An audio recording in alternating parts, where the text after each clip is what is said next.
everybody, welcome to Modern Physics series. So modern ఫిజిక్స్లో మనం already dual nature of matter finish చేసుకోవడం జరిగింది. And మీకు తెలుసు నేను నీట్ మీద ఒక డీకోడింగ్ ఫిజిక్స్ అని చెప్పేసి నీట్ వాళ్ళకి ప్రీవియస్ ఇయర్స్లో physics weightage chapter wise weightage ఎలా ఉంది ఇదంతా కూడా ఒక మంచి అనాలిసిస్ చేశాను. ఆ వీడియో మీరు ఆల్రెడీ చూసే ఉంటారు అనుకుంటున్నాను. చూడని వాళ్ళు మాత్రం తప్పకుండా చూడండి, because it will help you in smart preparation also. ఏ చాప్టర్స్కి ఎక్కువ వెయిటేజ్ ఇవ్వాలి, వేటికి తక్కువ వెయిటేజ్ ఇవ్వాలి అనేది ఒక క్లియర్ అండర్స్టాండింగ్ వస్తుంది. సో అందులో మనం అర్థం చేసుకునేది ఏంటి అంటే మోడర్న్ ఫిజిక్స్కి అయితే మాత్రం తప్పకుండా వాల్యూ ఇవ్వాల్సిందే. సో ఆ మోడర్న్ ఫిజిక్స్లో ఏమేమి లెసన్స్ ఉంటాయి? Dual nature of matter, atoms and nuclear. So ఈ రోజు క్లాస్ ఆటమ్స్ గురించి. సో ఆటమ్ అనేది యాక్చువల్గా ఒక పెద్ద మిస్టీరియస్ పార్టికల్ అని చెప్పుకోవచ్చు. ఈ ప్రపంచంలో మొత్తం అన్ని బాడీస్ కూడా living or non living whatever it may be ఆటమ్స్తో తయారై ఉంటుంది. సో మనందరికీ తెలుసు ఆటమ్ ఇలా కనిపిస్తుంది. ఆటంలో చాలా ఎనర్జీ ఉంటుంది. ఇది న్యూక్లియస్, చుట్టూ ఉండే రెడ్ కలర్ డాట్స్ అన్నీ కూడా ఎలక్ట్రాన్స్. సో ఆటమ్ గురించి కొంచెం డిస్కస్ చేసుకుందాము. సో ఆటమ్ అనేది చాలా ఈజీ లెసన్ అమ్మ, బికాస్ మీరు కెమిస్ట్రీలో ఏదైతే చదువుకుంటారో ఆటమ్ గురించి దానిలో కొంచెం చిన్న పార్ట్ మాత్రమే మనం ఇక్కడ చదువుతాం. కెమిస్ట్రీలో ఇంకా చాలా డెప్త్గా చదువుతారు, కానీ ఇక్కడ మనం అలా అలా అలా చదువుతాం అనమాట. సో ఆటమ్స్ చాలా ఈజీగా ఉంటుంది. Let's get started our today's class. So welcome to Vedantu NEET Telugu channel. This is your master teacher for physics KRD ma'am. So నా పేరు రమాదేవి కొత్తపల్లి. సో ఆటమ్ అనగానే ఫస్ట్ మనకి రకరకాల మోడల్స్ గుర్తొస్తాయి కదా. Right from Dalton's model, Dalton's atomic model. Dalton ఏం చెప్పారు? Dalton's atomic model దగ్గర నుంచి స్టార్ట్ చేసుకుంటే డాల్టన్ అనేది ఆటమ్ అనేది ఇండివిజిబుల్ పార్టికల్, ఆటమ్ అనేదే స్మాలెస్ట్ పార్టికల్, ఆటమ్ని ఎవరు డివైడ్ చెయ్యలేరు అని చెప్పేసి డాల్టన్ చెప్పారు. ఆ తర్వాత ఎవరు వచ్చారు అంటే జేజే థామ్సన్ మోడల్. సో ఇవన్నీ కూడా థియరీ అమ్మ, వీటి గురించి పెద్దగా మనం వరీ అయిపోవాల్సిన అవసరం లేదు. సో ఇవన్నీ ఏంటి థియరీ తెలుసుకుంటే చాలు, బికాస్ మనకి రూథర్ఫర్డ్ ఒకటి, బోర్ ఒకటి, ఇవే మనకి సిలబస్లో ఉన్నాయి. మిగతావన్నీ స్టోరీస్ అనమాట, అలా చెప్పుకుంటూ వెళ్తాం. So JJ Thomson atomic model. Thomson's atomic model ఏం చెప్తుంది? థామ్సన్ అనే ఆయన ఎలక్ట్రాన్స్ గురించి మాట్లాడడం మొదలుపెట్టారు. ఎస్, సో ఆయన చెప్పింది ఏంటి అంటే ప్లమ్ పుడ్డింగ్ మోడల్ లేదా వాటర్ మిలాన్ మోడల్ అనేది చెప్పడం జరిగింది. ఆటమ్ని ఒక వాటర్ మిలాన్ లాగా, ఒక గుండ్రంగా ఉండే వాటర్ మిలాన్ లాగా మనం ఇమాజిన్ చేసుకుంటే, పిక్చర్ బాగుంది కదా, చూడంగానే నోరు ఊరిపోతుంది వాటర్ మిలాన్. సో మన అందరికీ తెలుసు వాటర్ మిలాన్ కట్ చేస్తే వాటర్ మిలాన్ లోపల ఎలా ఉంటుంది అనేది. It is completely filled with red colour pulp. అక్కడక్కడ ర్యాండమ్గా, ఒక ఆర్డర్గా ఉండవు, ర్యాండమ్గా బ్లాక్ కలర్ సీడ్స్ అనేవి ఉంటాయి. సో జేజే థామ్సన్ మోడల్ ఏం చెప్పిందంటే ఈ బ్లాక్ కలర్ సీడ్స్ అన్నీ కూడా ఎలక్ట్రాన్స్. ఆ ఎలక్ట్రాన్స్ మధ్యలో ఉండే రెడ్ కలర్ మాస్ ఏదైతే ఉందో అదంతా positive charge. So positive charge మధ్యలో అక్కడక్కడ సీడ్స్ ఉన్నట్లుగా ఎలక్ట్రాన్స్ ఉంటాయి అని చెప్పి జేజే థామ్సన్ మోడల్ చెప్పడం జరిగింది. సో జేజే థామ్సన్ మోడల్లో సక్సెస్ అవ్వలేదు కాబట్టి అక్కడి నుంచి మనకి ఏమొచ్చింది అంటే Rutherford's at alpha particle scattering experiment దగ్గర నుంచి రూథర్ఫర్డ్స్ అటామిక్ మోడల్ వచ్చింది. సో రూథర్ఫర్డ్ అటామిక్ మోడల్ మనకి ఫైనల్గా కంక్లూజన్ ఏం చేసిందంటే సెంటర్లో పాజిటివ్ ఛార్జ్ ఉంటుంది, దానిని న్యూక్లియస్ అంటాము, దాని చుట్టూ కూడా ఎలక్ట్రాన్స్ తిరుగుతూ ఉంటాయి. ఇలాగా ఆయన ఒక బేసిక్ కంక్లూజన్ ఇవ్వడం జరిగింది. సో రూథర్ఫర్డ్స్ అటామిక్ మోడల్ అనగానే మనకి గుర్తు రావాలి alpha ray scattering experiment. Alpha ray scattering experiment. So alpha ray scattering experiment మీరు ఏదైతే కెమిస్ట్రీలో చదివారో same scattering experiment. So alpha ray scattering ఎక్స్పెరిమెంట్లో ఏం చేశారు? ఆల్ఫా రేస్ అంటే ఆల్ఫా పార్టికల్స్ కదా. ఆల్ఫా పార్టికల్ అంటే ఎవరికైనా ఐడియా ఉందా లేదా? Alpha particle is nothing but helium particle without electrons. హీలియంలో నుంచి ఎలక్ట్రాన్స్ని రిమూవ్ చేసేస్తే అది కంప్లీట్గా పాజిటివ్గా మారిపోతుంది, దానినే మనము ఆల్ఫా పార్టికల్ అంటాము. సో ఆల్ఫా పార్టికల్స్, ఇది సోర్స్ ఆఫ్ ఆల్ఫా పార్టికల్. దీని లోపల బెరిలియం తీసుకుంటారు యూజువల్గా. సో దీని లోపల ఆల్ఫా పార్టికల్స్ని ఎమిట్ చేసే సోర్స్ని పెడతారు. ఈ రెడ్ కలర్ లైట్స్ ఏంటి అంటే ఆల్ఫా పార్టికల్స్. ఒకటి కాదు, చాలా ఆల్ఫా పార్టికల్స్ దీనిలో నుంచి ఇలా బయటకు వచ్చాయి. ఆ ఆల్ఫా పార్టికల్స్ నేనేం చేశాడు, ఒక గోల్డ్ ఫాయిల్ మీద పడేలాగా చేశారనమాట.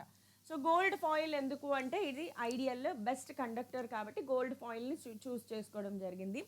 సో గోల్డ్ ఫాయిల్ మీద పడిన తర్వాత ఆ తర్వాత ఏమయ్యాయి, ఆల్ఫా పార్టికల్స్ ఏమయ్యాయి దాన్ని డిటెక్ట్ చేయడం కోసం ఇలా ఒక స్క్రీన్ని ఏర్పాటు చేయడం జరిగింది. ఈ సర్క్యులర్ మీరు చూసేది ఏంటి అంటే ఇది స్క్రీన్.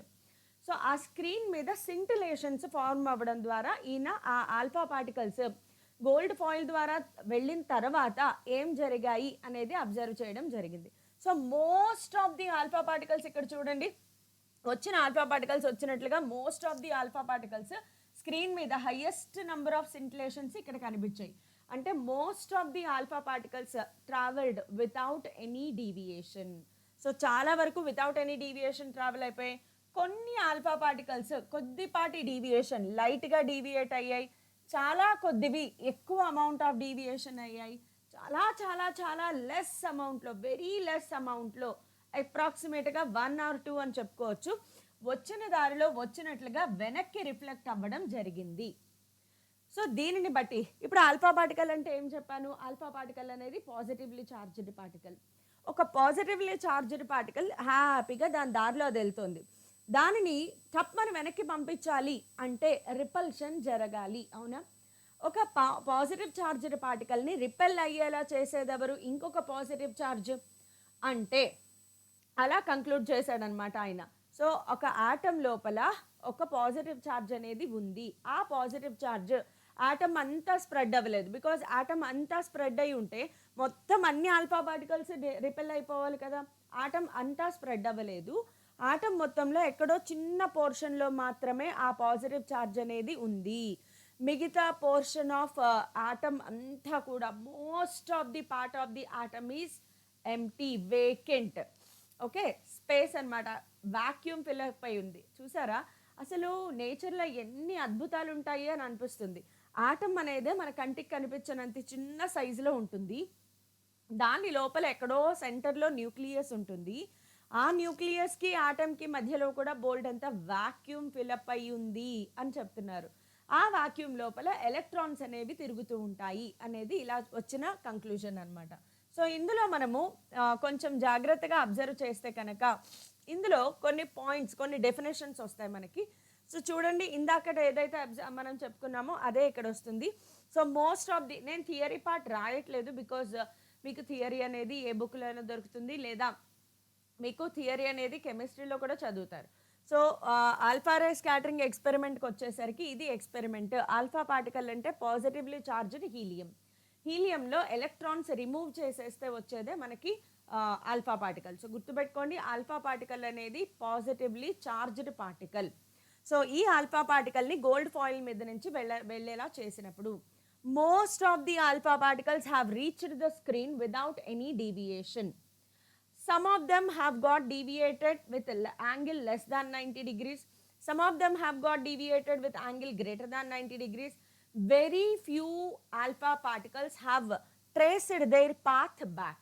ఇది కంక్లూజన్. సో దానినే మనము ఇలా డయాగ్రామ్లో చూపిస్తాము. సో ఎందుకు అంటే ఇది గోల్డ్ ఆటమ్ అనుకుంటే కనుక, gold foil is made of gold atoms. So ఇక్కడ మీకు కనిపించేది ఇది గోల్డ్ ఆటమ్ అనుకుంటే కనుక, గోల్డ్ ఆటంలో న్యూక్లియస్ అంతా కూడా ఒక చోట ఉంటుంది. ఆ న్యూక్లియస్ ఎలాగమ్మా, పాజిటివ్లీ చార్జ్డ్ న్యూక్లియస్ ఉంటుంది. నెక్స్ట్ ఆల్ఫా పార్టికల్స్, ఇవన్నీ కూడా ఆల్ఫా పార్టికల్స్. ఆల్ఫా పార్టికల్స్ చూడండి, కొన్నేమో యాంగిల్ డ్రా చేద్దాము, మనకి కొంచెం క్లియర్గా కనిపిస్తుంది. యాక్చువల్గా ఒరిజినల్గా ఆల్ఫా పార్టికల్ ఇలా వెళ్ళిపోవాలి, కానీ ఇది చూడండి డీవియేట్ అయ్యింది, ఒక తీటా యాంగిల్ డీవియేట్ అయ్యింది. ఇది లెస్ దాన్ 90 degrees డీవియేట్ అయితే ఇది చూడండి మోర్ దాన్ 90 degrees డీవియేట్ అయింది. ఈ పార్టికల్ ఎగ్జాక్ట్గా 180 degrees డీవియేట్ అవ్వడం జరిగింది. సో ఇలాగా ఎక్కడైతే ఇవి 180 degrees డీవియేట్ అయ్యాయో, ఎంత డీవియేట్ అయ్యాయి తెలుసుకుంటే అక్కడ న్యూక్లియస్ సైజును కూడా ఫైండ్ అవుట్ చేయొచ్చు అనమాట. అయితే ఇందులో మనకు కావాల్సింది ఏంటి అంటే కనుక కొన్ని టర్మినాలజీ ఉన్నాయమ్మా. ఆ టర్మినాలజీ ఏంటి రాస్తాను చూడండి. ఒకటి ఇంపాక్ట్ పారామీటర్ అంటాము, ఇంపాక్ట్ పారామీటర్. దీనిని యూజువల్గా బి అనే సింబల్తో సింబలైజ్ చేస్తారు. రెండోది వచ్చేసి angle of scattering, angle of scattering. మూడోది వచ్చేసి distance of closest approach, distance of closest approach. దీనిని ఆర్ నాట్తో సింబలైజ్ చేస్తాము. స్కాటరింగ్ యాంగిల్ తీటా ఆల్ఫా ఎలా అయినా సింబలైజ్ చేయొచ్చు. సో ఈ మూడు పదాలకి ఒక్కసారి మీనింగ్ తెలుసుకుందాం. What is impact parameter? Impact parameter ఒకసారి డెఫినేషన్ రాస్తాను చూడండి. It is the perpendicular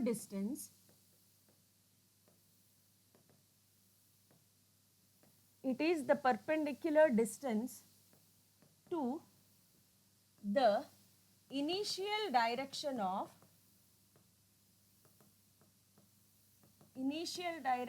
of velocity to the center of nucleus. Initial direction of velocity అంటే ఇది. దీనికి సెంటర్ ఆఫ్ న్యూక్లియస్కి మధ్యలో ఉండే పర్పెండిక్యులర్ డిస్టెన్స్ ఏదైతే ఉందో దానినే మనము ఇంపాక్ట్ పారామీటర్ అంటాము. నెక్స్ట్ యాంగిల్ ఆఫ్ స్కాటరింగ్ మీకు తెలిసిపోతుంది. The angle of deviation, it is the angle of deviation from the original path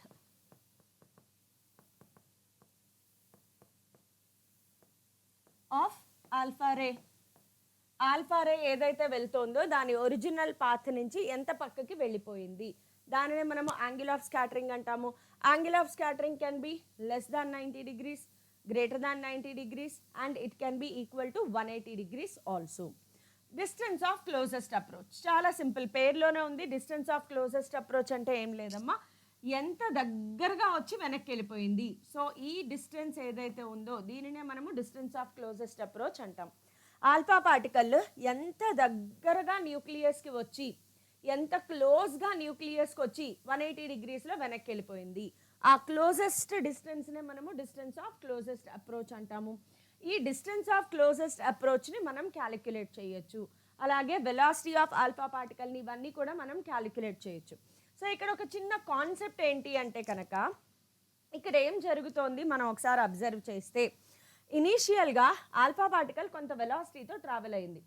కానీ ఎప్పుడైతే ఇది న్యూక్లియస్కి దగ్గరగా వస్తుందో alpha particle positive, nucleus positive charged particle పాజిటివ్కి దగ్గరగా వస్తున్నప్పుడు ఈ పాజిటివ్ చార్జ్డ్ పార్టికల్ దీనివల్ల రిపల్సివ్ ఫోర్స్ ఎక్స్పీరియన్స్ అవుతుంది. అవునా? దీనివల్ల ఈ ఆల్ఫా పార్టికల్లో రిపల్సివ్ ఫోర్స్ ఎక్స్పీరియన్స్ అవుతుంది. సో రిపల్సివ్ ఫోర్స్ వల్ల ఏం జరుగుతుంది, ఈ ఆల్ఫా పార్టికల్ యొక్క velocity goes on decreasing. And at one particular point of time, the velocity of alpha particle becomes 0 and then it will start coming back. So ఇక్కడ velocity 0 అయ్యింది అంటే kinetic energy decrease అయిపోయి 0 అయిపోయింది. మరి ఆ kinetic energy destroy అయిపోతుందా? కాదు. According to law of conservation of energy, the decrease in kinetic energy is nothing but the increase in potential energy. So ఒకసారి ఆ కాన్సెప్ట్ని కనుక మనం అబ్జర్వ్ చేస్తే ఇన్ దిస్ కేస్ ఇక్కడ జరిగేది ఏంటి అంటే decrease in kinetic energy of alpha particle can be equated to increase in potential energy of alpha particle. Alpha particle యొక్క పొటెన్షియల్ ఎనర్జీలో ఇంక్రీజ్గా రాయొచ్చు మనము. ఈ కాన్సెప్ట్ అంతా ఎందుకు చెప్తున్నాను అంటే ప్రాబ్లమ్స్ చేసేటప్పుడు అప్పుడప్పుడు ఇలా కూడా ఆలోచించాల్సి ఉంటుంది. అసలు ఏం జరుగుతోంది బ్యాక్గ్రౌండ్లో ఇవన్నీ మనకు తెలియాలి. సో చిన్న డెరివేషన్, పెద్ద కష్టం ఏమి ఉండదు. Kinetic energy of alpha particle, so half into mass of alpha particle into velocity of alpha particle half mv² is equal to potential ఎనర్జీకి ఫార్ములా ఏం రాస్తాము, electric charges and fields lesson నుంచి మనం పొటెన్షియల్ ఎనర్జీకి ఫార్ములా తీసుకుంటాము. అక్కడ potential energy formula ఏంటంటే 1/4πε0 Q1 Q2/R. ఇక్కడ Q1 ఏంటి, Q2 ఏంటి, రెండు ఛార్జెస్ ఏమున్నాయమ్మా, ఒకటి ఆల్ఫా పార్టికల్ మీద ఉన్న ఛార్జ్, రెండోది గోల్డ్ ఫాయిల్ మీద ఉన్న ఛార్జ్. ఆల్ఫా పార్టికల్ మీద ఉన్న ఛార్జ్ని ఏమనుకోవాలి, 2Q కదా, 2He4. ఆల్ఫా పార్టికల్ ఏం చెప్పాను, 2He4. సో ఆల్ఫా పార్టికల్లో 2 ప్రోటాన్స్ ఉంటాయి అంతే కదా, ఎలక్ట్రాన్స్ రిమూవ్ చేసేసాము. సో ఆల్ఫా పార్టికల్లో ఎన్ని ఉన్నాయి, 2 ప్రోటాన్స్. మరి గోల్డ్ ఫాయిల్లో ఎన్ని ప్రోటాన్స్ ఉన్నాయి అంటే ఒక Z నెంబర్ ఆఫ్ ప్రోటాన్స్ ఉన్నాయి అనుకుందాము. సో దీనిని నేను ఎలా రాస్తాను చూడండి. So 2E into ZE by R0 square. Sorry, potential ఎనర్జీకి స్క్వేర్ ఉండదు, R0. ఇంతవరకు రాయడం వస్తే చాలు. ఈ 2EZE ఏంటి? 2E అనేది charge on alpha particle, charge on alpha particle. మరి ZE ఏంటి? Charge on gold foil, charge of gold foil అనమాట. గోల్డ్ మెటల్లో ఉండే ఛార్జ్ని దాని అటామిక్ నెంబర్ Z అనుకుందాము. E అనేది ప్రోటాన్ మీద ఛార్జ్ అనుకుంటే ZE అవుతుంది. సో దీన్ని మనము రీఅరేంజ్ చేసి R0 వాల్యూ ఫైండ్ అవుట్ చేయొచ్చు, B alpha value find out చేయొచ్చు, మన ఇష్టం ఏదైనా ఫైండ్ అవుట్ చేయొచ్చు. ఒకసారి R0ని రీఅరేంజ్ చేసి చూడండి. So R0 is equal to, దీన్ని ఇటువైపు తీసుకొచ్చేస్తే క్యాన్సిలేషన్స్ ఏం చేయొద్దు, అన్నీ అలా వదిలేద్దాము. సో ఇక్కడ ఏముంటుంది మనకి 2ZE స్క్వేర్. కావాలంటే క్యాన్సిలేషన్ చేయొచ్చు, తర్వాత చేద్దాం. 2ZE స్క్వేర్, ఈ 2 పైకి వచ్చేస్తుంది ఇక్కడ 2 బై 4πε0. ఈ M alpha V alpha square ఇక్కడికి వస్తాయి. మీరు కావాలనుకుంటే 4ని క్యాన్సిలేషన్ చేసుకోవచ్చు. ఇందులో మీరు అబ్జర్వ్ చేయాల్సింది ఏంటంటే ఈ డిస్టెన్స్ ఆఫ్ క్లోజెస్ట్ అప్రోచ్ అనేది inversely proportional to mass of the alpha particle. Distance of closest approach అనేది inversely proportional to the mass of the alpha particle. Okay, ఇది ఒక వే ఆఫ్, ఒక విధానం అనమాట అర్థం చేసుకోవడానికి, రైట్? సో దీని నుంచి ఫైనల్గా మనకి తెలిసింది ఏంటి అంటే న్యూక్లియస్లో ఆటం లోపల న్యూక్లియస్ ఉంటుంది. ఇవన్నీ కూడా మనకి తెలియడం జరిగింది. అయితే ఇది సక్సెస్ఫుల్ అయ్యిందా? Rutherford alpha ray scattering experiment ఆటమ్ని సక్సెస్ఫుల్గా ఎక్స్ప్లెయిన్ చేయగలిగిందా అంటే లేదు. దీంట్లో కూడా కొన్ని డ్రాబ్యాక్స్ అనేవి ఉన్నాయి. సో రూదర్ఫర్డ్ డ్రాబ్యాక్ అనేది కెమిస్ట్రీలో ఏదైతే డ్రాబ్యాక్స్ చదివారో సేమ్ డ్రాబ్యాక్స్ ఇందులో కూడా చదువుతాం.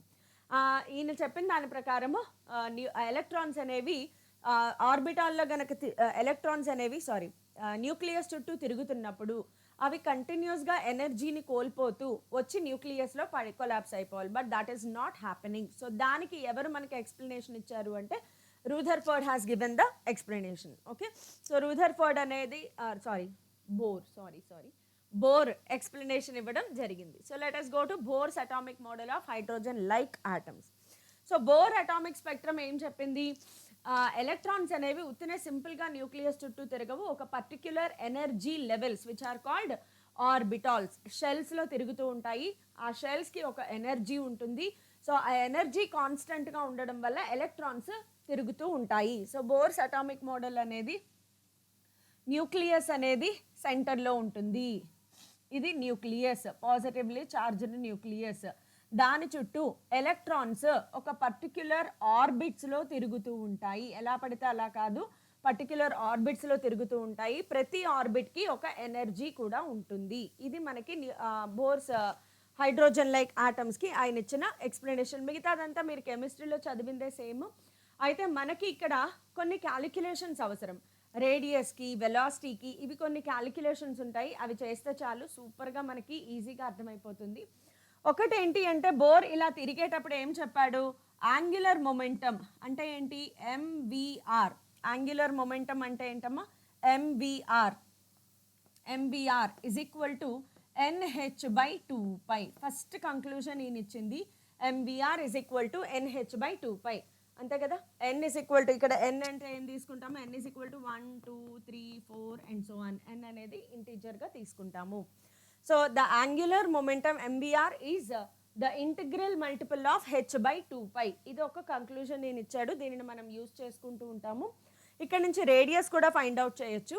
అయితే ఒక చిన్న క్యాలిక్యులేషన్ చేస్తానమ్మా ఇక్కడ నేను. ఆ క్యాలిక్యులేషన్ చాలా చాలా ఇంపార్టెంట్. డెరివేషన్ పార్ట్ గుర్తుపెట్టుకోండి. సో దట్ ఫైనల్గా మీరు ఫైనల్ ఫార్ములా మర్చిపోయినా కూడా ఈ డెరివేషన్ ద్వారా మీరు ఫార్ములాని తెప్పించుకోవచ్చు. సో ఇక్కడ చిన్న డెరివేషన్ ఏంటి అంటే ఇక్కడ ఎలక్ట్రాన్స్ అనేవి న్యూక్లియస్ చుట్టూ ఎలా తిరుగుతున్నాయి? సర్క్యులర్ ఆర్బిట్స్లో తిరుగుతున్నాయి, రైట్? సర్క్యులర్ ఆర్బిట్స్లో ఎలక్ట్రాన్స్ అనేవి న్యూక్లియస్ చుట్టూ తిరుగుతాయి. సర్క్యులర్ ఆర్బిట్ అనగానే ఫస్ట్ ఆఫ్ ఆల్ దానికి ఒక రేడియస్ ఉంటుంది. అది కాకుండా సర్క్యులర్ మోషన్ అనగానే మనకు గుర్తు రావాలి, ఖచ్చితంగా సర్క్యులర్ మోషన్లో ఉన్న ప్రతి బాడీ మీద ఏ ఫోర్స్ యాక్ట్ అవుతుందని చెప్పుకున్నాము? సెంట్రిపీటల్ ఫోర్స్ యాక్ట్ అవుతుంది అని చెప్పుకున్నామా లేదా? సో ఇక్కడ ఆ సెంట్రిపీటల్ ఫోర్స్ని ఎవరు ప్రొవైడ్ చేస్తున్నారు? ఫర్ ఎగ్జాంపుల్ మీరు ఒక స్ట్రింగ్కి స్టోన్ని కట్టేసి తిప్పుతున్నారు అనుకోండి, అక్కడ సెంట్రిపీటల్ ఫోర్స్ని ఎవరు ప్రొవైడ్ చేస్తున్నారు? Tension in the string. Earth sun చుట్టూ సర్క్యులర్ ఆర్బిట్లో తిరుగుతోంది అనుకుందాం. అక్కడ సెంట్రిపీటల్ ఫోర్స్ ఏంటి? ఎర్త్కి సన్కి మధ్యలో ఉండే గ్రావిటేషనల్ ఫోర్స్ ఏదైతే ఉందో అది సెంట్రిపీటల్ ఫోర్స్గా యాక్ట్ అవుతుంది.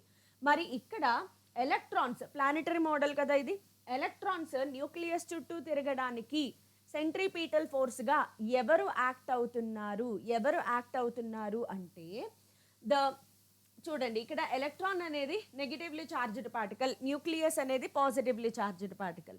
So the కులుంబ్ force between nucleus and electron, nucleus మీద ఛార్జ్ ఉంది, ఎలక్ట్రాన్ మీద ఛార్జ్ ఉంది, ఈ రెండు ఛార్జెస్కి మధ్యలో ఉండే కులుంబ్ ఫోర్స్ ఏదైతే ఉందో ఆ కులుంబ్ ఫోర్స్ అనేది ఇక్కడ మనకి సెంట్రిపీటల్ ఫోర్స్గా యాక్ట్ అవుతుంది.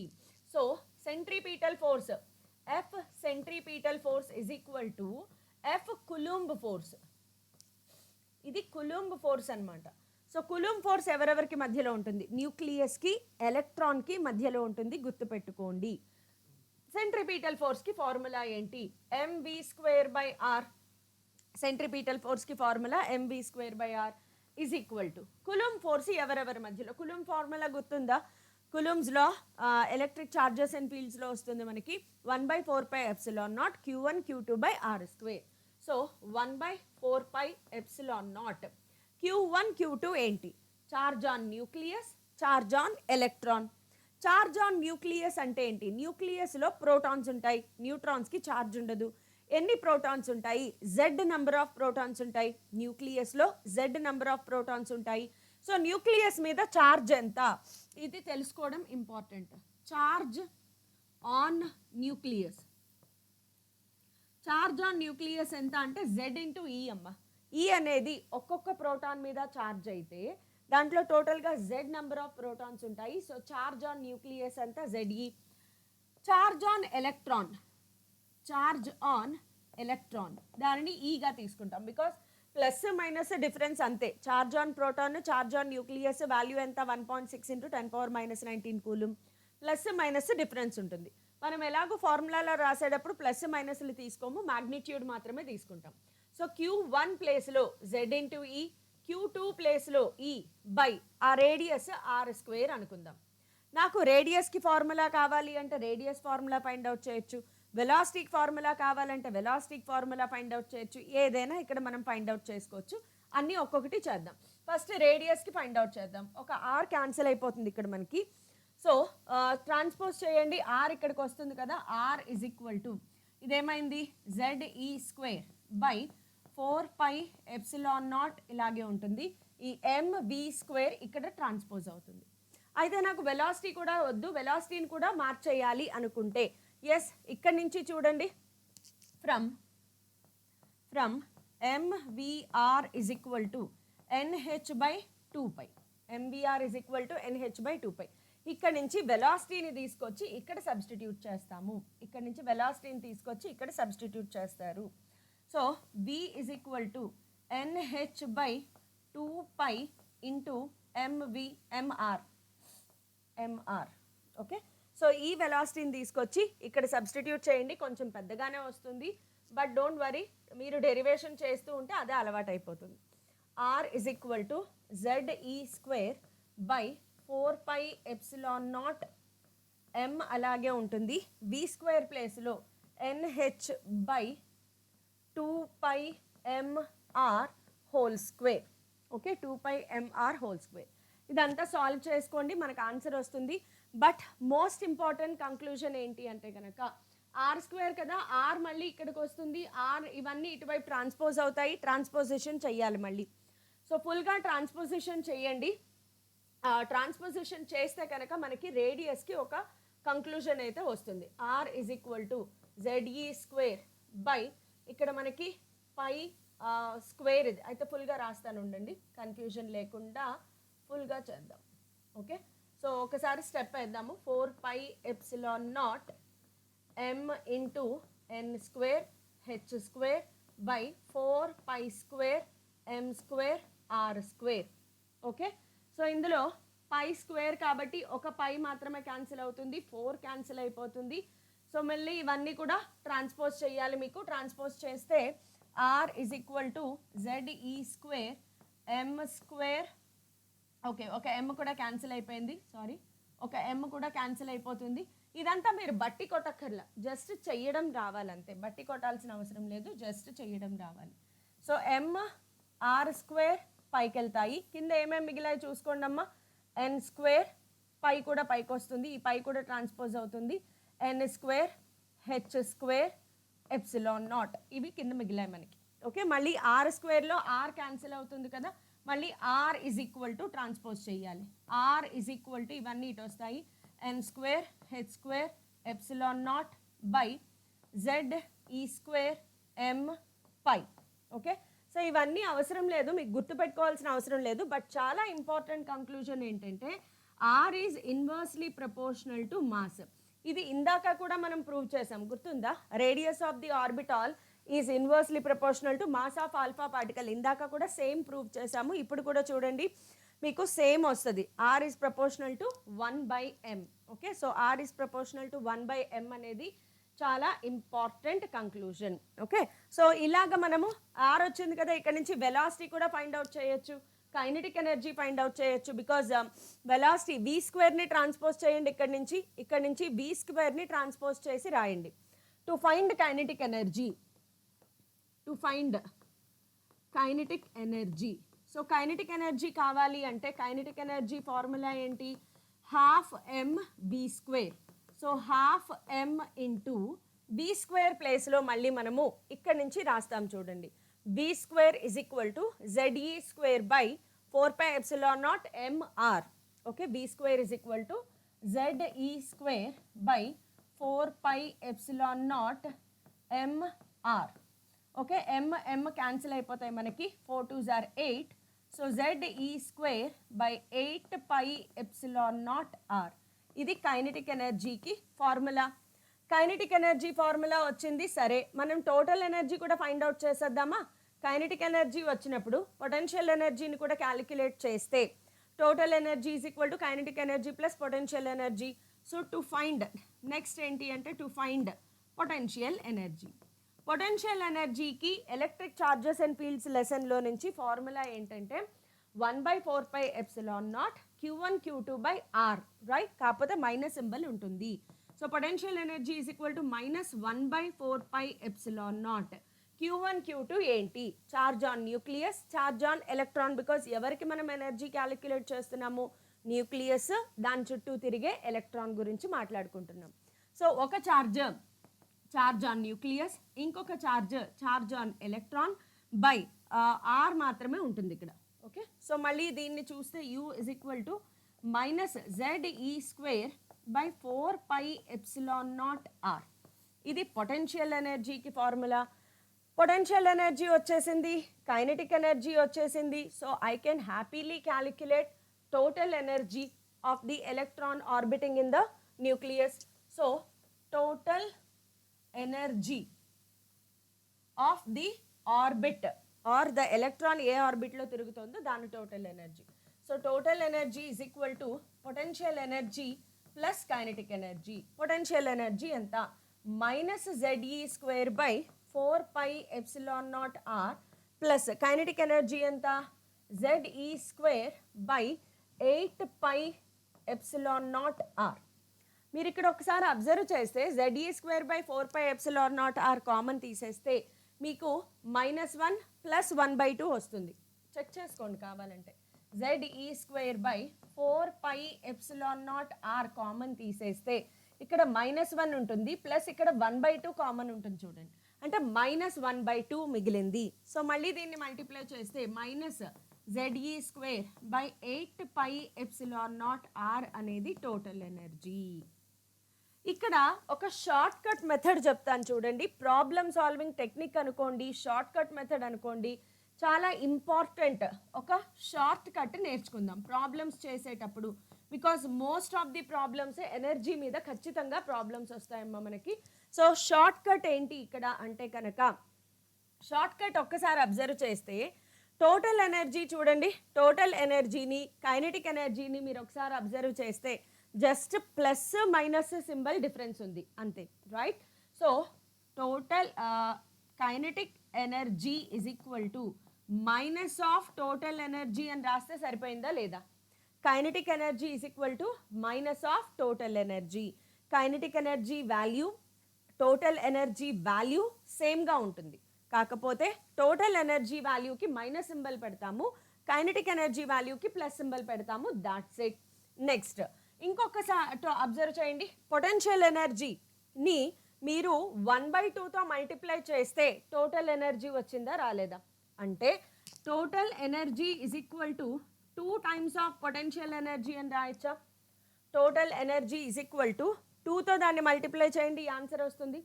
Total energy is equal to 2 times of potential energy. Total ఎనర్జీని 2తో మల్టిప్లై చేస్తే బై 4πε0 ఆన్సర్ వచ్చింది. చాలా సింపుల్ అమ్మా. సో మీరు ఇలా కూడా రాసుకోవచ్చు, potential energy is to kinetic energy is to ఇలా రాసుకోవచ్చు. Potential energy is to kinetic energy is to total energy ratio అడిగితే 2:1:-1 2:1:-1 ఇలా కూడా రాసుకోవచ్చు. బట్ మోస్ట్ ఇంపార్టెంట్ ఇది గుర్తుపెట్టుకోండి, బికాస్ ప్రాబ్లమ్స్ అన్నీ ఇక్కడ నుంచి ఎక్కువగా వస్తాయి. ఎనర్జీ కన్సిడరేషన్ అనేది మంచి ఇంపార్టెంట్ పాయింట్, చాలా important point energy consideration. Next మనకి రేడియస్ గురించి మాట్లాడుకుంటే కనుక ఇందులో ఆర్ ఈజ్ ఈక్వల్ టు మనకి ఫార్ములా ఒక్కసారి చూస్తే కనుక ఎన్ స్క్వేర్, హెచ్ అనేది ప్లాంక్స్ కాన్స్టెంట్, ఎన్ అనేది ఏంటి number of shells, K shell, n is equal to 1, n is equal to 2, n is equal to 3, ఎప్సిలాన్0 కాన్స్టెంట్, z అనేది అటామిక్ నంబర్, ఈ కాన్స్టెంటా కాదు 1.6 × 10⁻⁻19, mass constant, mass of electron, పై అనేది constant. So వీటన్నిటిని calculate చేస్తే ఇక్కడ మనకి ప్రాబ్లమ్ సాల్వింగ్ కోసం అని చెప్పి కొన్ని ఇంపార్టెంట్ కంక్లూజన్స్, రేడియస్ z మీద n మీద ఎలా డిపెండ్ అవుతుంది, వెలాసిటీ z మీద n మీద ఎలా డిపెండ్ అవుతుంది, టైం పీరియడ్ z మీద n మీద ఎలా డిపెండ్ అవుతాయి, ఇవి కొన్ని చిన్న చిన్న ప్రాబ్లమ్స్, చిన్న చిన్నవి మనము క్యాలిక్యులేట్ చేయాలి. సో ఇక్కడ radius of the orbit,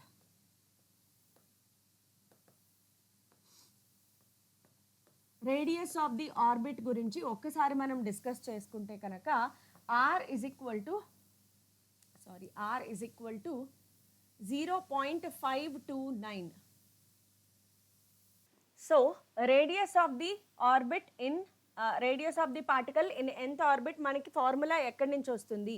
already మనం ఇంతకుముందు రేడియస్కి ఫార్ములా ఫైండ్ అవుట్ చేసాం, ఇందాక చెప్పాను కదా, ఇవన్నీ కాన్స్టెంట్స్, హెచ్ కాన్స్టెంట్, ఎప్సిలాన్0 constant, mass constant, pi constant, e constant, వాటన్నిటి వాల్యూస్ సబ్స్టిట్యూట్ చేసిన తర్వాత n²/z మిగిలింది కదా.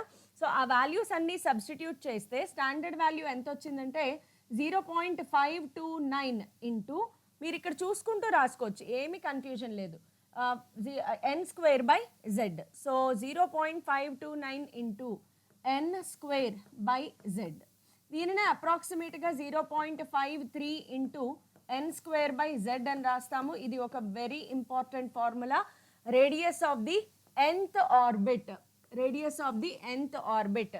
ఓకే, సో దీనిని ఇంకా మనం ఫార్ములా ప్రాబ్లమ్స్ చేసేటప్పుడు r is proportional to n²/z, ఇది మనము వాడతాం. r is proportional to n²/z అనేది ఇంపార్టెంట్ కంక్లూజన్. ఇప్పుడు ఇలాగే వెలాసిటీ కూడా ఫైండ్ అవుట్ చేద్దాము. వెలాసిటీ ఆర్ స్పీడ్ అని రాద్దాం. Speed of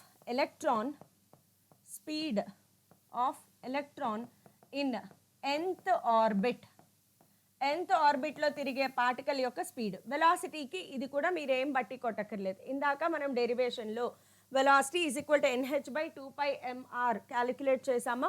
velocity is equal to NH/2πmr, దానినే మనం ఇక్కడ రాస్తాం. Velocity is equal to NH/2πmr. ఈ r ప్లేస్లో ఇది సబ్స్టిట్యూట్ చేద్దాము. ఎనీవే NH/2πmలో h 2πm constants. So v is proportional to n/r ప్లేస్లో n²/z. సో n క్యాన్సిల్ అయిపోయింది అంటే v is proportional to z/n. v is proportional to z/n అనేది conclusion. కాన్స్టెంట్తో పాటు రాయాలి అంటే c/137 times of z/n. c అనేది మనకి తెలిసిందే, the speed of the light 3 × 10⁸ metre per second రాస్తారు. 137 కాన్స్టెంట్ అనమాట. హెచ్ 2πm ప్లేస్లో వాల్యూస్ సబ్స్టిట్యూట్ చేసినప్పుడు ఇలా వచ్చింది. ఇది వెలాసిటీకి సంబంధించి. నెక్స్ట్ సో ఎలా అయితే సర్క్యులర్ ఆర్బిట్లో తిరిగేటప్పుడు టైం పీరియడ్ అనేది గ్యారంటీగా ఉంటుంది. So time period in nth orbit అది కూడా ఒక్కసారి చెక్ చేద్దాం. So time period capital T అనగానే సర్క్యులర్ పాత్ అనగానే మనకు గుర్తు రావాలి omega is equal to 2π/t. ఎవరికైతే v is equal to r omega గుర్తుందో, బికాజ్ మనకి v తెలుసు r తెలుసు. సో ఒమేగా ప్లేస్లో మనకి v/r is equal to 2π/t అంటే t is proportional to r/v. t is proportional to r/v. So t is proportional to r ప్లేస్లో n² into v ప్లేస్లో z/n. So t is proportional to ఏమొచ్చిందమ్మా మనకి n³ so ఏది బట్టి కొట్టాల్సిన అవసరం లేదు. ఒక లాజికల్ సీక్వెన్స్లో కనుక మీరు ప్రాక్టీస్ చేస్తే చాలా ఈజీగానే వెళ్ళిపోతుంది. ఎప్పుడైతే టైం పీరియడ్ వచ్చిందో frequency in nth orbit calculate చేయొచ్చు. So frequency we know that frequency is inversely proportional to time period. So frequency is proportional to ఇక్కడ ఏమొస్తుంది మనకి z² n³. ఓకే, సో ఇవన్నీ కూడా చాలా ఇంపార్టెంట్ కంక్లూషన్స్ అమ్మ. ఈ స్లైడ్లో ఉన్న వాటి మీద ఖచ్చితంగా ప్రాబ్లమ్స్ వస్తాయి.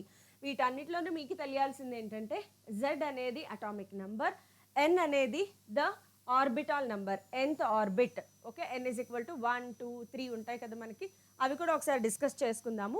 But first of all before proceeding energy in nth orbit కూడా ఒక్కసారి క్యాలిక్యులేట్ చేద్దాం. Energy in nth orbit.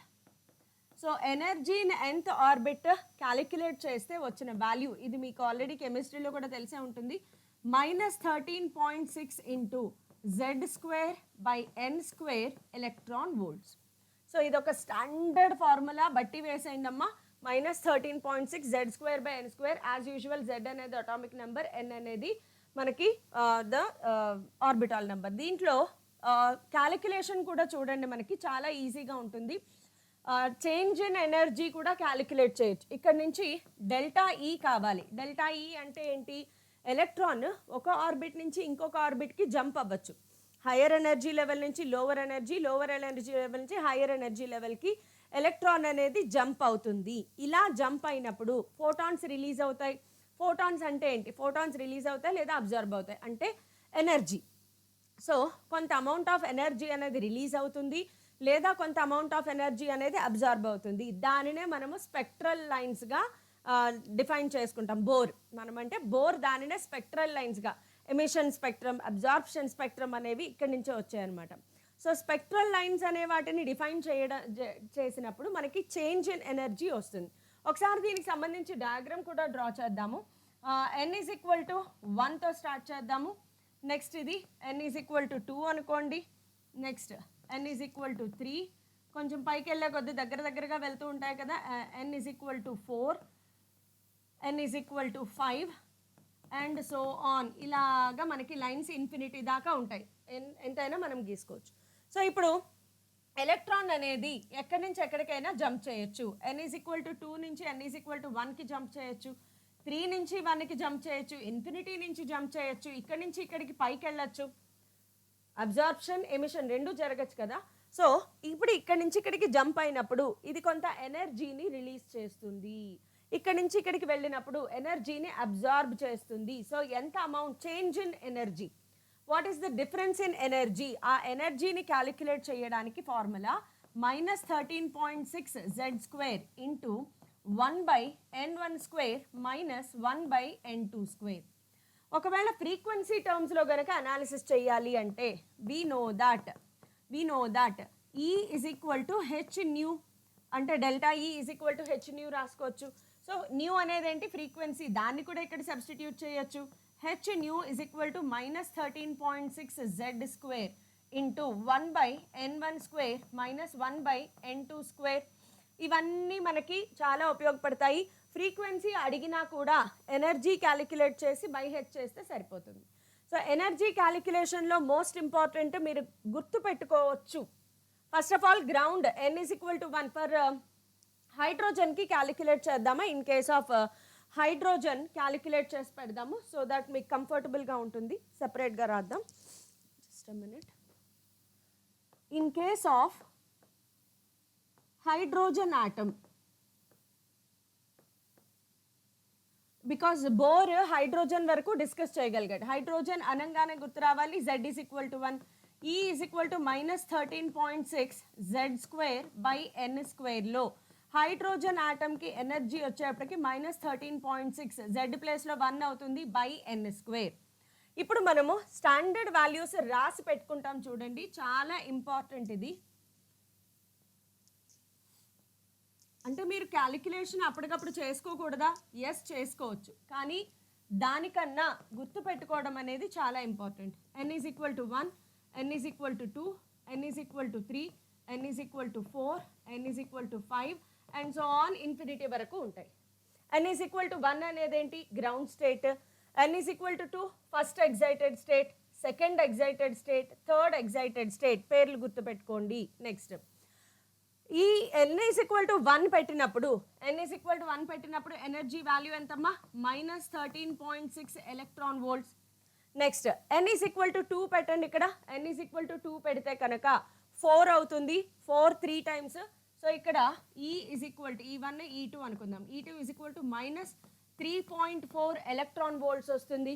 Next n is equal to 3 అంటే 9 పెట్టండి. ఇక్కడ 9 1 times. So E3 is equal to -1.51 electron volts అప్రాక్సిమేట్గా వస్తుంది. ఇలా క్యాలిక్యులేట్ చేసుకుంటూ వెళ్తే -0.8 ఎలక్ట్రాన్ వోల్ట్స్ అప్రాక్సిమేట్గా. బట్టి కొట్టేయాలా అంటే అట్లీస్ట్ 1 2 3 వరకు నేర్చుకోండి.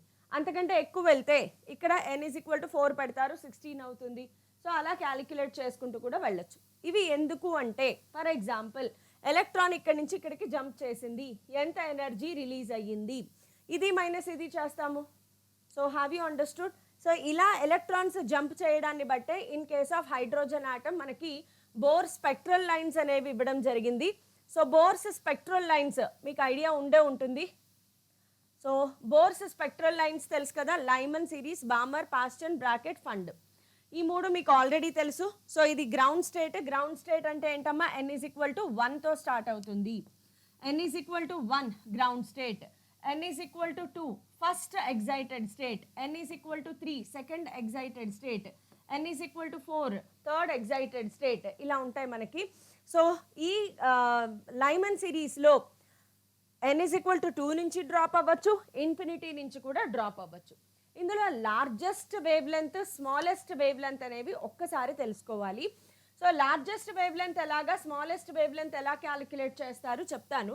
బట్ ఫార్ములా తెలుసు కదా మీకు, 1/λ is equal to RH into 1/n1² minus 1/n2² లేదా 1/λ is equal to RZ² into 1/n1² minus 1/n2². But ఈ Z అనేది 1 అవుతుంది in case of hydrogen atom. అయితే ఇక్కడ చూడండి అమ్మ ఒకసారి, లైమన్ సిరీస్కి N1 ఇవి ఫిక్స్డ్, ఇవన్నీ ఫిక్స్డ్ మీకు తెలుసు, ఆల్రెడీ కెమిస్ట్రీలో నేర్చుకున్నారు. సేమ్ ఇవన్నీ ఫిక్స్డ్. 2 దగ్గర నుంచి 1కి వచ్చినప్పుడు లాంగెస్ట్ వేవ్ లెంత్ ఉంటుంది, ఇన్ఫినిటీ నుంచి 1కి వచ్చినప్పుడు షార్టెస్ట్ వేవ్ లెంత్ ఉంటుంది. ఇది ఒకసారి మనం చూసుకోవాల్సిందే. సో లైమన్కి వచ్చేటప్పటికి లాంగెస్ట్ వేవ్ లెంత్ క్యాలిక్యులేట్ చెయ్యమ్మా అని అడిగారు. లాంగెస్ట్ వేవ్ లెంత్ క్యాలిక్యులేట్ చేయాలి అంటే n1 is equal to 1 fixed, n2 is equal to 2 తీసుకోవాలి. అదే షార్టెస్ట్ వేవ్ లెంత్ క్యాలిక్యులేట్ చెయ్యమ్మా అని అడిగితే, షార్టెస్ట్ వేవ్ లెంత్ క్యాలిక్యులేట్ చెయ్యమ్మా అంటే n1 is equal to 1 fix, n2 value ఎంత తీసుకోవాలి అంటే ఇన్ఫినిటీ తీసుకోవాలి. ఇన్ఫినిటీ నుంచి డ్రాప్ అయితే షార్టెస్ట్ వేవ్ లెంత్, జస్ట్ 2 నుంచి 1కి డ్రాప్ అయితే లాంగెస్ట్ వేవ్ లెంత్ అవుతుంది. అదే బామర్ సిరీస్కి వచ్చేటప్పటికి లాంగెస్ట్ వేవ్ లెంత్ ఏమవుతుంది? n1 is equal to 2, n2 ఎంత తీసుకోవాలి? జస్ట్ 3. ఇక్కడ ఉన్న ఫస్ట్ తీసుకుంటే మీకు లాంగెస్ట్ వేవ్ లెంత్ వస్తుంది. షార్టెస్ట్ వేవ్ లెంత్ కావాలి అంటే మాత్రం n2 ప్లేస్లో ఇన్ఫినిటీ పెడితే సరిపోతుంది. అండ్ ఈ రీజియన్స్ కూడా మీకు ఆల్రెడీ తెలుసు. ఈ రీజియన్స్ కూడా ఒకసారి చూసుకోండి, ఏది ఏ రీజియన్లోకి వస్తుంది. లైమన్ అల్ట్రావైలెట్తో స్టార్ట్ అవుతుంది, బామర్ విజిబుల్లోకి వస్తుంది. ఇది నియర్లీ ఇన్ఫ్రారెడ్, ఇది మిడిల్ ఇన్ఫ్రారెడ్, ఇది far infrared. Near infrared, middle infrared, far infrared రీజియన్స్లోకి ఇవి వస్తాయి. సో ఈ మాత్రం తెలిస్తే చాలమ్మా, ప్రాబ్లమ్స్ చేసేయచ్చు. బికాజ్ ఇదంత కష్టమైన లెసన్ ఏం కాదు. మోస్ట్ ఆఫ్ ద పార్ట్ మీరు మీ కెమిస్ట్రీలో నేర్చుకున్నదే ఉంటుంది కాబట్టి ఏం వరీ అవ్వాల్సిన అవసరం లేదు. కొన్ని ప్రాబ్లమ్స్ పీవైక్యూస్ చేద్దాము. So the spectrum of hydrogen, in the spectrum of hydrogen the ratio of largest wavelength in the Lyman series to longest wavelength in the Balmer series. So longest wavelength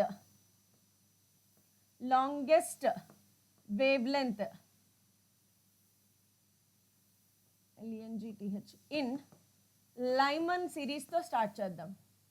Lyman series ఇప్పుడే చెప్పుకున్నాము. Lyman series లో 1/λ Lyman అని రాస్తాను is equal to మనకి RZ1 hydrogen spectrum కాబట్టి Z is equal to 1 తీసుకుంటాము.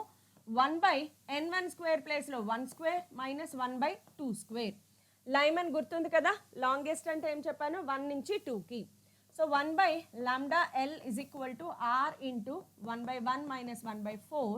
So 3/4 వస్తుంది. So λL is equal to 4/3R పక్కన పెట్టండి. నెక్స్ట్ ఇంకొకటి ఏంటి, longest wave length in the Balmer series. Longest wave length in Balmer series. So Balmer series 1/λB అని రాస్తాను. సో ఆర్ ఇంటూ బామర్కి ఎక్కడి నుంచి 2 నుంచి 3కి. So 1/2 square minus 1/3 square. So 1/λB is equal to R into 1/4 minus 1/9. So 9 minus 4, 5/1/λB is equal to R into 5/36, right? So λB is equal to 36/5R. 36/5R. So మనకి λL/λB చేయమన్నారు. λL/λB is equal to 4/3R into 5R/36. So R cancel, 4 9 times. So λL/λB is equal to 5/27. Option 2 correct. ఇవన్నీ మీరు కెమిస్ట్రీలో కూడా చేస్తారు కాబట్టి ఏం worry అవ్వద్దు, సేమ్ ఉంటాయి. నెక్స్ట్ బిట్ చూడండి. When an alpha particle of mass m moving with velocity v bombards on a heavy nucleus of charge Ze, its distance of closest approach. Okay, distance of closest approach from the nucleus depends on mass m as. ఎవరికైనా గుర్తుందా? Distance of closest approach mass మీద ఎలా depend అవుతుందని చెప్పాను. 1/m అని చెప్పుకున్నామా లేదా? So option A correct. 2016లో వచ్చింది. పెన్ను పెట్టక్కర్లేదన్నమాట. కాన్సెప్చువల్ క్వశ్చన్స్ బాగానే ఉంటాయి. Next, the ionization energy of hydrogen atom is 13.6 electron volts. Ionization energy of helium atom would be. First of all energy అనగానే మనకి ఏం గుర్తు రావాలి? ఈ ఈజ్ ప్రపోర్షనల్ టు లేదా E is equal to -13.6 Z² by n square. So ఇక్కడ hydrogen atom in case of hydrogen లేదా E is equal to -13.6 Z² by n square అయితే అయోనైజేషన్ ఎనర్జీ అనేది టోటల్ ఎనర్జీకి 0 చేసేలా ఉండాలి కాబట్టి ప్లస్ అయితే ఇక్కడ మనము మైనస్ని ప్లస్గా తీసుకోవాల్సి ఉంటుంది. సో హైడ్రోజన్ ఆటమ్ అనగానే Z is equal to 1 తీసుకోవాలి. n కూడా 1 తీసుకుంటేనే కదా మనకి 13.6 వస్తుంది. ఓకే, సో n కూడా 1 తీసుకుంటే హైడ్రోజన్ ఆటమ్ విషయంలో నాకు 13.6 ఎలక్ట్రాన్ వోల్ట్స్ ఇచ్చారు మనకి. ఇది గివెన్ ఇన్ఫర్మేషన్, మీకు అర్థమయ్యేలాగా చెప్పాను అంతే. ఇప్పుడు helium atom. So in case of helium atom అనగానే Z ఎంత ఉండాలి? 2 ఉండాలి. ఆబ్వియస్గా అయిపోయింది చూడండి. So 13.6 into 2² by 1. So E of helium is equal to 13.6 into 2² by 1². So 4తో మల్టిప్లై చేయండి. 4తో మల్టిప్లై చేస్తే మనకి 4 సో 54.4 ఎలక్ట్రాన్ వోల్ట్స్ ఆన్సర్ వస్తుంది. So option D will be the correct answer. Right, got it.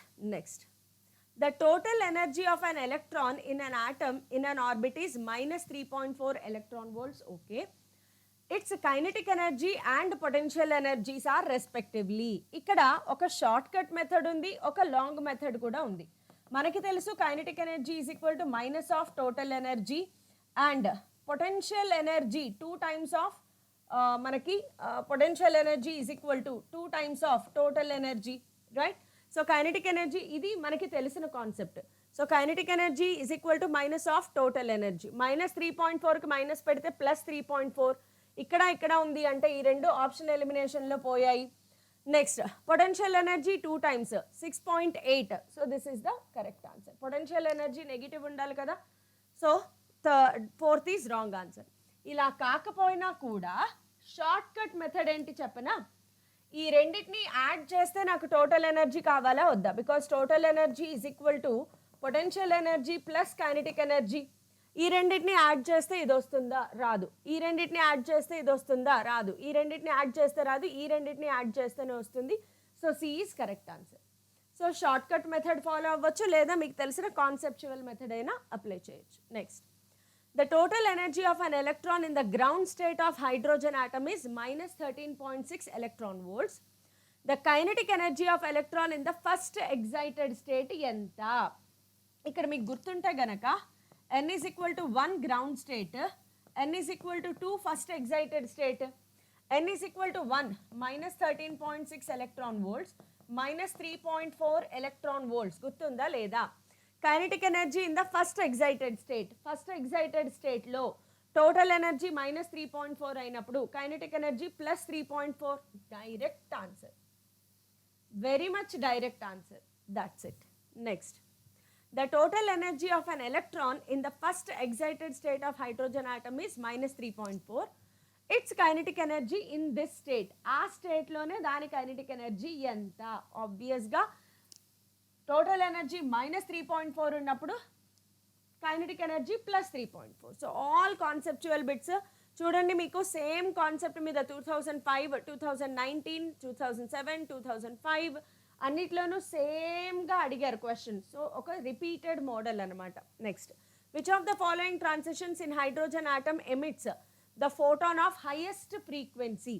Frequency అంటే full formula వేయచ్చు మీరు, 1/nu is equal to అని చెప్పి లాంబ్డా వేస్ చేయొచ్చు. కానీ మనము E is equal to hnu is equal to -13.6 into 1/n1 square minus 1/n2 square ఒకటి రాసుకున్నాం, గుర్తుందా? E is directly proportional to nu. Okay, దేనికి? హైయెస్ట్ ఫ్రీక్వెన్సీ అన్నారు. హైయెస్ట్ ఎనర్జీ అన్నా హైయెస్ట్ ఫ్రీక్వెన్సీ అన్నా సేమే కదా.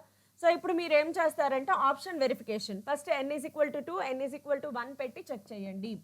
So nu1 hnu1 is equal to -13.6, 1 option A కాబట్టి option A. 1/1 square minus 1/2 square రాస్తారు. Next, hnu b is equal to -13.6 into 1/2 square minus 1/6 square రాస్తారు. ఇలా ఒక్కొక్కటి వెరిఫై చేసుకుంటూ వెళ్తారు. కానీ మ్యాథమెటిక్స్ మీరు కొంచెం ఐడియా వస్తే కనుక this will be the highest, అంతే కదా, that will be the highest. Okay, so ఇలా క్యాలిక్యులేషన్ చేసుకుంటూ వెళ్ళండి. Next, energy E of a hydrogen atom with principal quantum number n is given by -13.6 by n square. Hydrogen atom కాబట్టి Z is equal to 1.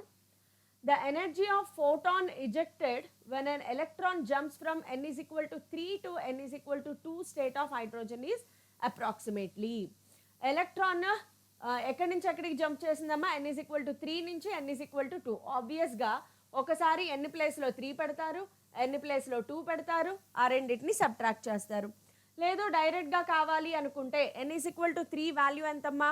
-1.51 electron volts. n is equal to 2 value ఎంత? -3.4. So ఆ రెండింటిని subtract చేసినా కూడా మీకు answer వస్తుంది. So this I'm giving as homework, try చేయండి. Okay, option నేను సొల్యూషన్తో సహా టెలిగ్రామ్లో మీకు అప్లోడ్ చేస్తాను కాబట్టి just try it as homework, right? Okay, next, An electron changes its position from orbit n is equal to 2 to n is equal to 4 of an atom. The wavelength emitted of radiation is R Rydberg constant. ఇది కూడా చాలా simple. I hope you can do this అనుకుంటున్నాను. 1 by lambda is equal to R into 1 by n1 square minus 1 by n2 square. Okay, so R into 1 by 2 square minus 1 by 4 square. Just calculate చేయండి, ల్యాండా value find out చేయండి. 2001లో వచ్చింది. చాలా simple questions ఉంటాయమ్మా. So ఇదే టాపిక్కి సంబంధించి ఒక 10 problems DPP కూడా మీకు ప్రొవైడ్ చేయడం జరుగుతుంది. సో వెంటనే చాప్టర్ అవ్వగానే ప్రాబ్లమ్స్ ప్రాక్టీస్ చేసేయండి. సో లింక్ డిస్క్రిప్షన్లో ఉంటుంది. డిపిపి కావాలంటే లింక్ డిస్క్రిప్షన్లో ఉంటుంది. ఆ 10 ప్రాబ్లమ్స్ సాల్వ్ చేసేయండి. నెక్స్ట్ ఈ PDF along with solutions Telegram ఛానల్లో అప్లోడ్ చేస్తాను కాబట్టి join in the Telegram channel. QR code లేదా లింక్ డిస్క్రిప్షన్లో కూడా ఉంటుంది మీకు. So thank you all for listening. Next క్లాస్లో న్యూక్లియైతో కలుద్దాము. And do like, share and subscribe. Thank you all.